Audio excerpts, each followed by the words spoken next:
รายเมียนสำหรับผลิตเมียนตกสำหรับเบอร์เครื่องอลังการรายตะโบสำหรับใช้เบอร์เครื่องอลังการนี่รีรายเป็นการเว้น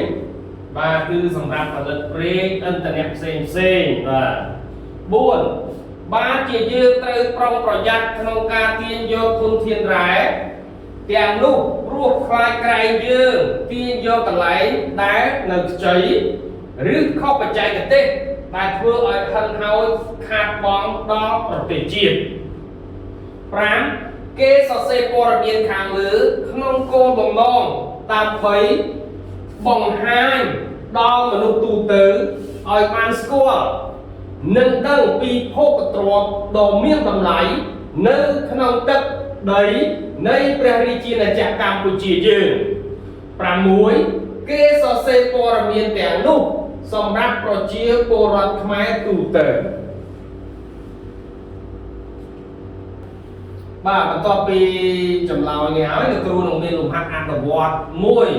ជូនកូនទាំងអស់គ្នាដើម្បីអនុវត្តអញ្ចឹងកូនទាំងអស់គ្នាយើងងាកមកមើលលំហាត់អនុវត្តរបស់យើងលំហាត់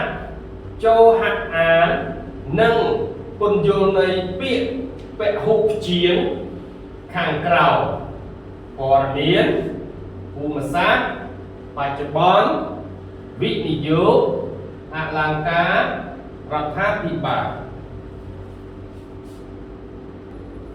អញ្ចឹងយើងត្រឡេកទៅមើលចម្លើយរបស់លំហាត់របស់យើងទាំងអស់គ្នាហាត់អាននិងបញ្យល់នៃពាក្យពហុជាខាងក្រៅព័ត៌មានថ្នាក់ពាក្យជានាមដំណឹងសេចក្តីជូនដំណឹងភូមិសាស្ត្រថ្នាក់ពាក្យជានាមទិដ្ឋភាពនៃតំបន់ណាមួយឬទឹកដីបច្ចុប្បន្នថ្នាក់ពាក្យជានាមសពថ្ងៃឥឡូវនេះពេលនេះវិនិយោគថ្នាក់ពាក្យជាកិរិយាសព្ទបណ្ដាក់ទុនចុះទុនអលង្ការថ្នាក់ពាក្យជានាមគ្រឿងតុបតែងកាយគ្រឿងលម្អរដ្ឋាភិបាលថ្នាក់ពាក្យជានាមថ្នាក់ដឹកនាំប្រទេសអ្នកដឹកនាំប្រទេសអញ្ចឹងកូនមើលចម្លើយទៅខុសត្រង់ចំណុចណាកូនអាចកែតាមលោកគ្រូណាអញ្ចឹងលោកគ្រូសូមសួរកូននៅមេរៀនយើងបន្តិចតើកូនអាចចងចាំបានប៉ុណ្ណាដែរតើធនធានធម្មជាតិនៅក្នុងដីរបស់យើងមានអ្វីខ្លះធនធានសំខាន់នៅក្នុងដីមានរ៉ែមាសរ៉ែត្បូងរ៉ែប្រេងកាតរ៉ែដែកនិងឧស្ម័នណាតើយើងធ្វើដូចម្តេចដើម្បីរក្សាធនធានធម្មជាតិហ្នឹងឲ្យនៅគង់វង្សល្អគួរធ្វើមិនដែរ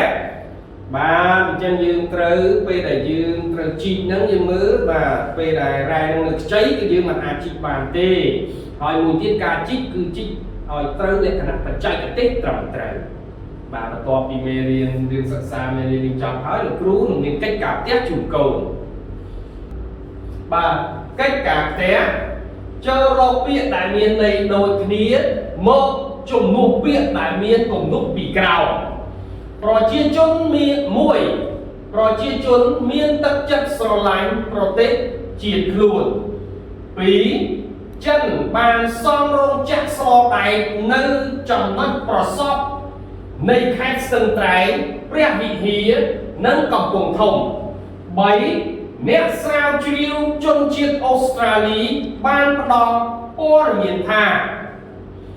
4បច្ចុប្បន្នក្រុមហ៊ុនចិនបានធ្វើវិនិយោគទុនរ៉ែមាននៅ